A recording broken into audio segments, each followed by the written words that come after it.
Dawi sa away ang inuman ng magkapatid na security guard sa Caloocan.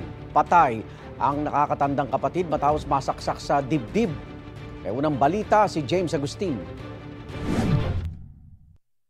Duguan sa kanyang bahay sa Barangay 73 sa Caloocan City ang 46 anyos sa lalaking security guard matapos pagsasaksakin.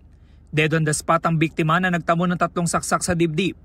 Ang suspect, ang 43 anyos niyang kapatid na isang security guard din.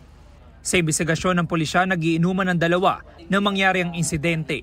Nagkaroon po sila ng pagtatalo dahil po itong victim natin na siyang may-ari ng bahay ay gusto paalisin itong kapatid niya. Pagtatalo, nag-aaway sila.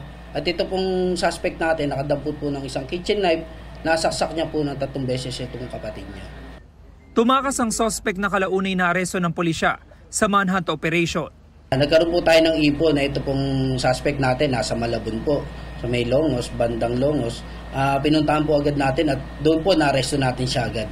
Hindi na nabawi mula sa suspect ang ginamit na patalim.